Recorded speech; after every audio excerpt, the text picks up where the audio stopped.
Welcome back. Stasa23 here, back again with some knife therapy. And first of all, before I get started, I'd like to say thanks to my buddy Sean, who sent this knife out to me on loan to check out. Huge thanks. You need to go check him out on Instagram. If you're not already following him, I will leave a link down in the description box to his channel, to his page. So let's get started. The knife I have in front of you today is the MassDrop Perpetua, designed by custom knife maker TJ Schwarz. And I love a lot of his designs. Usually they're very ergonomic. Pretty, he doesn't try anything crazy. Usually you don't have huge toils or anything. Very good EDC blades. So this is the box that it comes in. And it comes with the foam cut out. And there you go, some pause and read for you. All right, so this knife was, I think, the first knife that used Benchmade's axis lock once the patent had ran out. Except they can't call it the axis lock. I forgot what they call it in this knife, but they're allowed to use it. And it's very interesting because it's going to be interesting to see more companies that want to try to use the lock and see how they execute it. And, you know, will they do a better job than the inventors of the lock? I don't know. We shall see.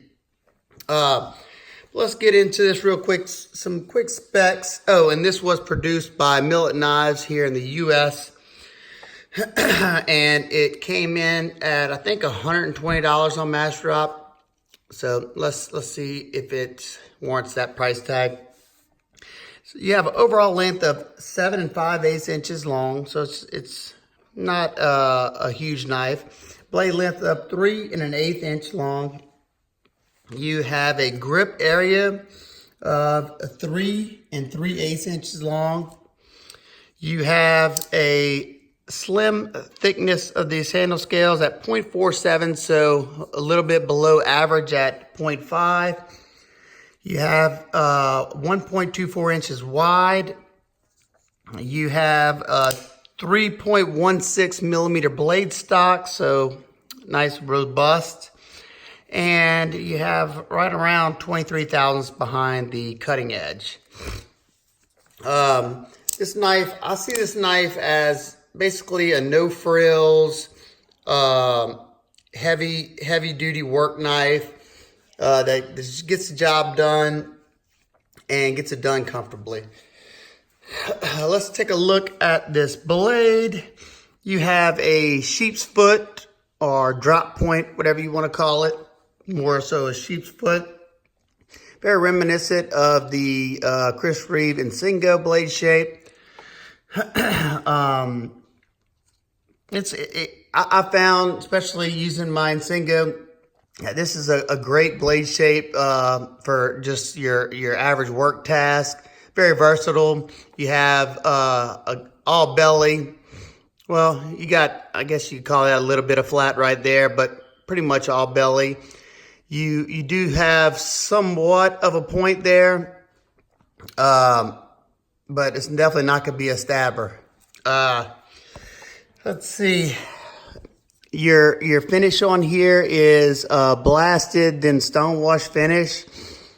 It looks rather attractive, especially if you like that, rustic look or that worn look. You have a sterile blade on this side, and on this side you have very minimal the MassDrop, and it's serialized number 48 of I don't know how many they made. And the blade steel in this guy is Nitro V.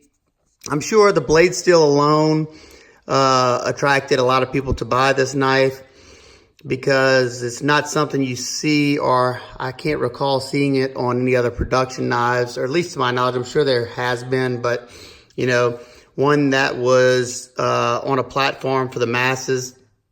So especially anybody who geeks out on different steels, I do sometimes, but if you want to try that out, there you go.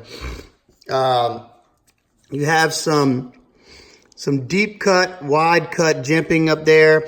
So you definitely get some good traction on there when you bear down. They have a perfectly executed edge termination. I absolutely love seeing that. You can see the plunge line going down right here, and it goes in line with that notch in the blade.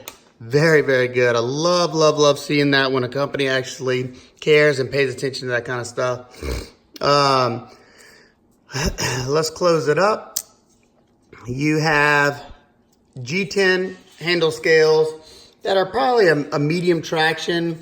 I'd say they're about the same traction as a Paramilitary 3, or at least in my opinion. And one thing I forgot to talk about right on point. Whenever Sean sent me this knife, this thing comes with like a battle gray finish G10, and he didn't like the very plain vanilla look to it. So he asked me if I could dye the scales for him. So I told him the colors I had, and one of them was like a deep red. So you get like a plum color from the gray, and that red turns this plum burgundy look. I like it, and so does Sean. So that's a win-win for me and Sean. Your pivot screw is a Torx T10. I like to see that. Anything above a T6 is bonus points in my book. You got a T8 on your body screws and your clip screws. You have pretty much a straightforward handle design. No crazy choils. Just straight lines, which usually means you can have a pretty ergonomic knife. And from the cutting I didn't go crazy with testing this knife because it's not my knife, but I didn't have any major hot spots. Now it is a little blocky because it's just a flat scale, as you can see, and there's just a small chamfer going around the knife just to knock off the 90-degree edges. So any time if you've cut with a flat scale knife, you know what I'm talking about, and that feeling. It's comfortable because of the shape of the handle and how wide it is, but it's not the most comfortable handle, not like a bushcraft knife or something like that has palm swells and stuff. Let's see. The liners, I'm pretty sure titanium. Let's see. Yeah, you got titanium liners.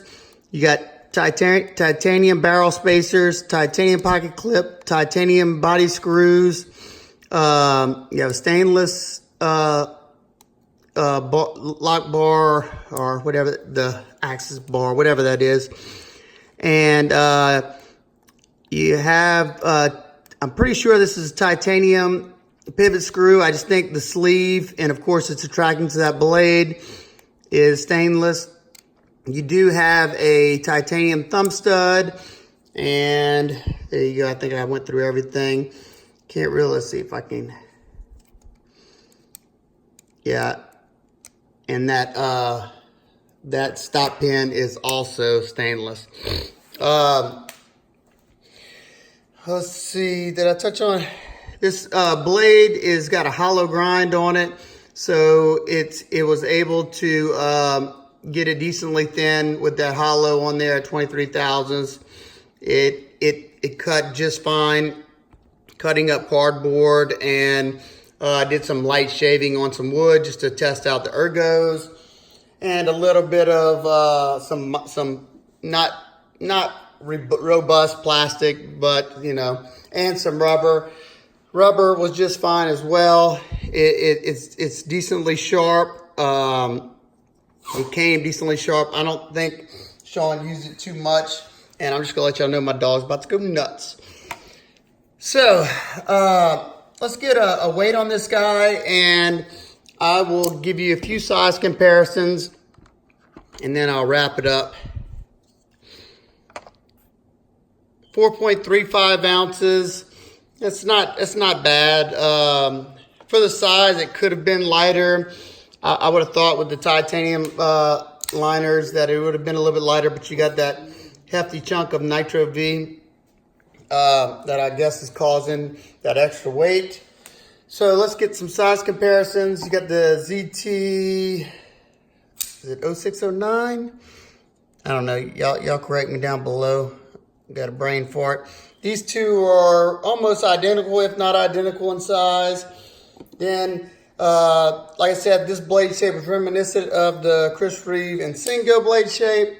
And there you go, there's a good shot of it. But the large Inkosi is a good bit longer. Let's go butt to butt.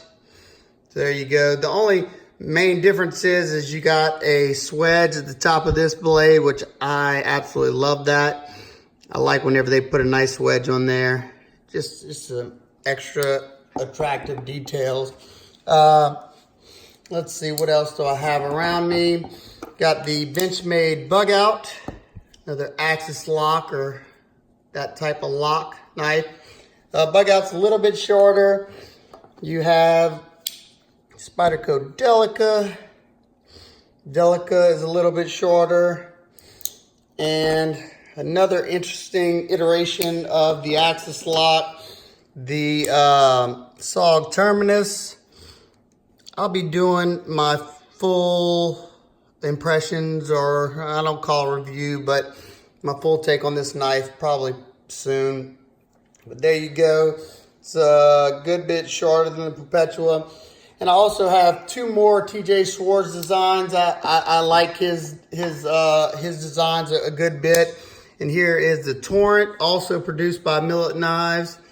I love this knife right here. Probably my favorite design of his to date, or at least that I own. And another great budget offering from TJ Schwarz is the CRKT Caligo. It's another great knife right here for the money. There you go. They all have a lot of resemblance. You can definitely tell they're his designs. Y'all have about the same belly to the knives. Just attractive, and all these knives are ergonomic in hand. Alrighty, so let's get into a few nitpicks, complaints that I have about this knife, and some of the things that caused me not to pick up one myself. First off, like I said, I like the look of this blasted finish, and I would have thought that Nitro V, being it's a nitrogen enriched steel, that it would have been pretty corrosion resistant, and I'm sure it is. But being that they blasted this blade, opening up the pores in the steel, and then stone washed it, which also, you know, even though it's doing some polishing, it's creating, you know, small microscopic craters in the blade. And I noticed that there was a good bit of corrosion on this knife after sitting in my house for a few days. There was some specks all around here, and here where the grind is a rougher finish, there was spotting all around here, and there was some in the logo area, which, you know, from the etching or the laser etch right there in the logo, and then around the thumb stud. Now, it was all easily removed with some flits, and didn't take any pressure or anything, didn't mess with the finish. But it would have been nice to see a better finish on there to keep it from corroding as easy. I have sprayed this with EDCI after I've noticed the corrosion problems going on, and I wouldn't send it back with any corrosion spots on it. All right, and next we'll go to the jimping. When I was carving and doing some shaving and notching and stuff into some pine, I do that to check ergonomics, and just from putting pressure, I was trying to see how well this blade would bite into the wood. And when you're putting pressure on here, let's see if I can show you, that jimping is quite painful, at least to my hands. Might not be for you. I say it over and over. My hands are pretty beat up, and my skin is very, very thin. So it might not be an issue for you, but you can see how deeply cut and wide that jimping is. So maybe there were they were thinking more of the lines of wearing gloves. As like I said, it seems like more of a worker, beater, hard user. So might not be a issue or a problem for you. You might like that. The next thing is thumb studs are extremely close to that scale. In my eyes, they're too close. They could have definitely moved it up just a little bit. It would have probably been fine, but it was kind of hard for me to actuate the knife. In the beginning, I had to kind of play around with it, and once I got used to it, it was a lot easier. But like I said, they could have either easily moved it up a little bit, or even easier, let's see if I got something around here. They could have put a nice chamfer in right there to make it easier to get to that thumb stud. Of course, I don't have any knives with that going on. Yeah, I do. Let's see, like the Brower right here, Brower. They could have put a little notch just to make it easy to get in there. It's not impossible. Like I said, once you get used to it, it's fine. But it is something that kind of aggravates me. And it wasn't super comfortable, and it still isn't super comfortable for me to actuate. Let's see. Now, it seems like they've done something about it, but this pocket clip sucks. Just to be honest, be real. Let's get this closed up. First off, look how much space they have in between there. Let's see. Go with the Spyderco wire clip. I mean, it's hard to tell, but that is a whole lot of space underneath there. The pocket clip was real flimsy. This one, whenever it came to me, and he hadn't really carried it much at all. It wasn't touching the scale. I have fixed it for him. I bent it in so he has some retention. Before, there was absolutely no retention because this wasn't even come in contact with the G10. Millet heard people's complaints, and they have made a new titanium pocket clip that you can purchase. It would have been nice to see them shipped out if you wanted it, but they have them for you to purchase. I'm not sure the price on that. If that's something you're interested in, you can contact, DM them on Instagram. They're pretty responsive. Let's see. And two more quick things. This blade comes in at 3 1/8 inches long, which is kind of silly because 3 inches is the blade length restriction in a lot of places. And for all law-abiding citizens, you know, you're taking this knife off the table for them. So, you know, either if you're going to go past the 3 inch marker, I always say to just well go to 3 1/2. Why not? You know, just going over a tad is just, it seems like you're shooting yourself in the foot. That's just me, my opinion. You might not feel the same way, or you might not abide by the laws. And, you know, of course, not many cops are gonna see a pocket clip in your pocket and say, "Let me see your knife." But if you do something stupid that you're not supposed to be doing, and you happen to have that knife that's over the blade limit, then you're gonna get in trouble for it. So I guess it would have been your own damn fault anyway. Okay, and lastly, something I noticed on this one, you know, I can't recall. I didn't watch a whole bunch of reviews because I didn't want, I try not to so I can form my own opinion. But if you watch a bunch of reviews, then, you know, you start, picking up things that you might not have seen before. So, I noticed the action on this guy when it came to me, it was rather stiff. And, I think I saw a post on, Millet's page that they did that purposely for some reason. And that if you back off the pivot just an eighth or so, not much at all, it would free it up a good bit. And I did that just to see how it was, and it loosened up the action a little bit, but not enough to make, I would call it smooth. But I was tearing this thing down anyway so I could dye these scales for them. So I took off one side, and I'm pretty sure it's a free spring pivot, if I recall correctly. And this side, I couldn't get this pivot to come free and say, well, why didn't you just pop it out? Well, the pivot sleeve was it was almost like it was press fit into the titanium scale.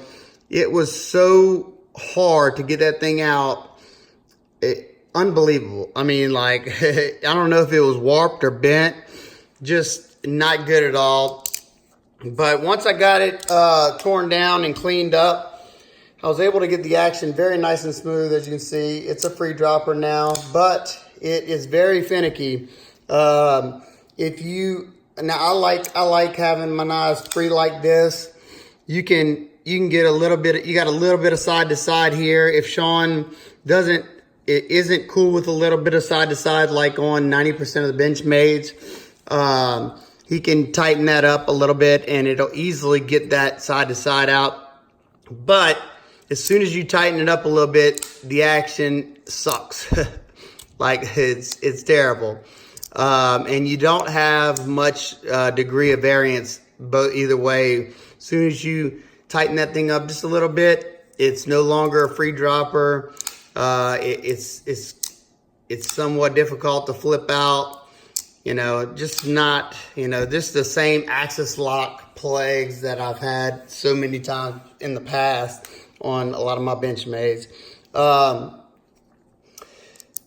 I'd like to hear y'all's experience if you own this knife, how yours has been. If you've taken it apart, did you have any trouble getting that pivot sleeve out of the liners like I did?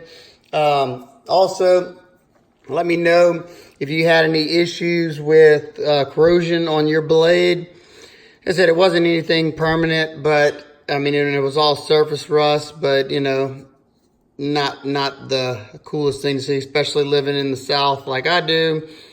I have, steels that you wouldn't think would ever rust, or that are highly corrosion resistant that, get rust on them. So I don't need anything aiding in that, like the finish on a blade.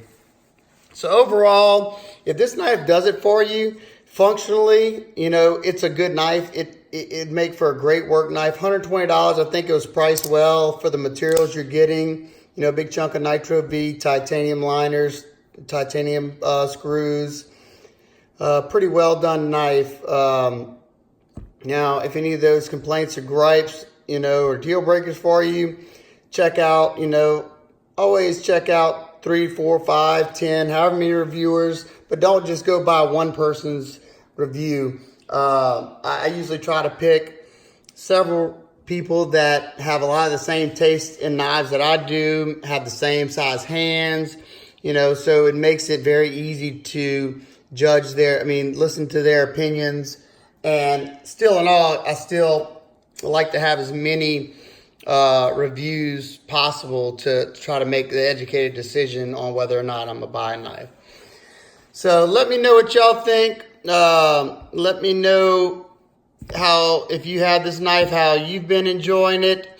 And if you have any questions, comments, concerns, please leave them down below. If you're not already, hit that subscribe button if you like what you see. If you like this video in particular, hit that thumbs up button, share it with your friends and family and your social networks, and I will see y'all on the next one. Peace.